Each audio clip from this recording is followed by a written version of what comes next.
Assalamualaikum warahmatullahi wabarakatuh. Apa kabar anak-anak?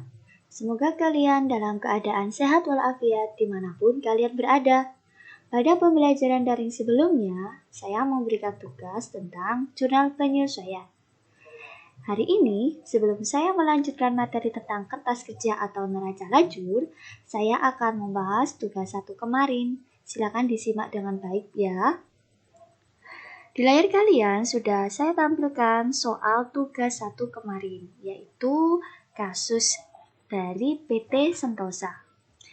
Di sana sudah disajikan neraca saldonya, juga akun-akun yang perlu disesuaikan.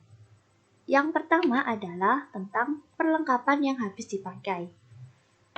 Berarti jurnal penyesuaian yang harus kita buat adalah beban perlengkapan sebesar 800.000 di sisi debit dan perlengkapannya berkurang sebesar 800.000 di sisi kredit.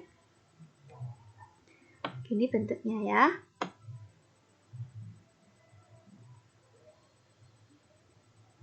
Nah, kita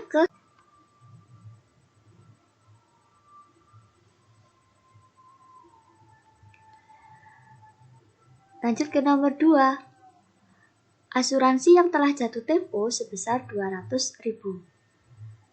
Sebelumnya kita lihat dulu, dia di neraca 1 dicatat sebagai apa? Apakah sebagai harta atau sebagai beban? Ternyata di neraca saldo dia dicatat sebagai harta. Asuransi dibayar di muka sebesar 300.000. Jika ditulis sebagai harta, maka penyelesaiannya yang dicatat adalah yang telah jatuh tempo, yaitu 200.000. Maka jumlah penyelesaiannya adalah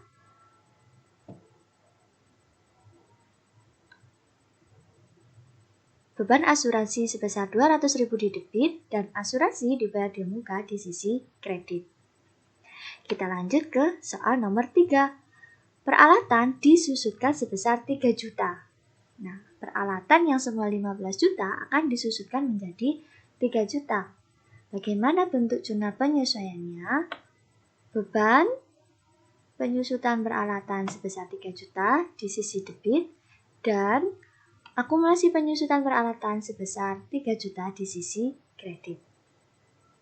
Lanjut ke soal nomor 4. Dalam perkiraan penghasilan jasa, termasuk penghasilan yang diterima di muka sebesar 1.500.000. Nah, di neraca saldo dia sudah diakui sebagai penghasilan jasa.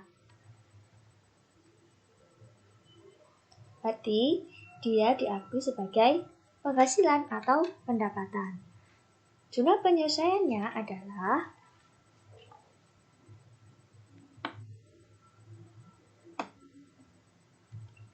penghasilan di debit 1.500.000 dan penghasilan diterima di muka sebesar 1.500.000. Kita lanjut ke soal nomor 5. Gaji yang masih harus dibayar sebesar 300.000, berarti perusahaan utang gaji sebesar 300.000 kepada karyawannya. Dan dia sudah dibebankan sebagai beban gaji. Maka jurnal penyelesaiannya adalah beban gaji 300.000 di debit dan utang gaji 300.000 di sisi kredit. Selanjutnya soal nomor 6. Beban sewa sebesar 4.800.000 adalah sewa untuk masa 2 tahun terhitung 1 Januari 2019. Kita lihat dulu di neraca 1 apakah dia dicatat sebagai beban, apa dia dicatat sebagai harta. Ternyata sewa dicatat sebagai beban. Karena dia dicatat sebagai beban, maka yang ditulis adalah yang tersisa. Karena dia masanya 2 tahun, maka perhitungannya kita bagi dulu 2 tahun sebanyak 24 bulan. Berarti kalau sudah terlampau 1 tahun, ya ini mulai Januari sampai Desember atau 12 bulan, maka perhitungannya seperti ini, 4.800.000 dikali 12/24. Jurnal penyelesaiannya adalah Sewa dibayar di muka sebesar 2.400.000 di sisi debit dan beban sewa sebesar 2.400.000. Yang semula 4.800.000 harus dikurangkan nantinya setelah disesuaikan berkurang lagi menjadi 2.400.000. Lanjut ke soal nomor 7. Beban listrik bulan Desember ditaksir sebesar 120.000, belum dibayar. Biaya ini sudah menjadi kewajiban perusahaan, tetapi pada periode akuntansi itu telah dibayarkan. Maka, perusahaan harus mencatatnya sebagai utang. Jurnal penyelesaiannya adalah beban listrik sebesar 120.000 di sisi debit dan utang listrik sebesar 120.000 di sisi kredit. Lanjut ya ke soal nomor 8.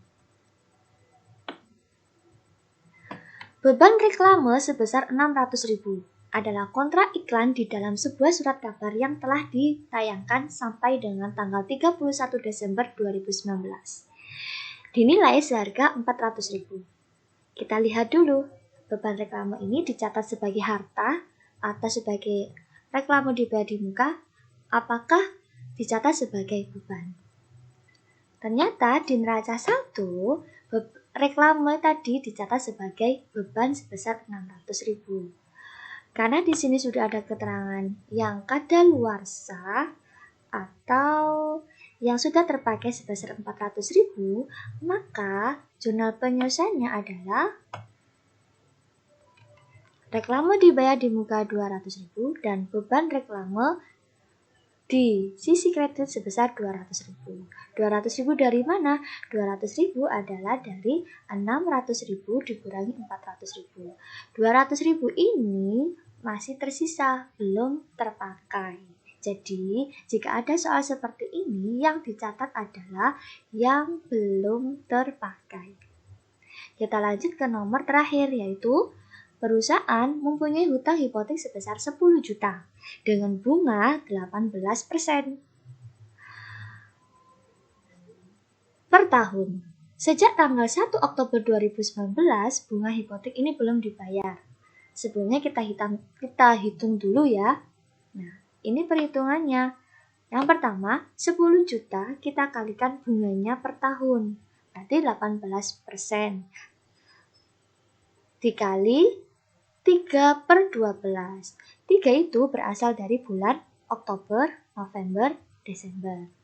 Maka jurnal penyesuaiannya adalah beban bunga di sisi debit sebesar 450.000 dan utang bunga di sisi kredit sebesar 450.000. Bagaimana anak-anak? Bisa dipahami? Sudah jelas ya? Soalnya sangat mudah sekali. Semoga nanti kalau ada soal jurnal penyesuaian seperti ini, kalian bisa mengerjakan dengan baik dan benar. Sekian pembahasan soal tugas 1 kemarin. Saya akhiri. Wassalamualaikum warahmatullahi wabarakatuh.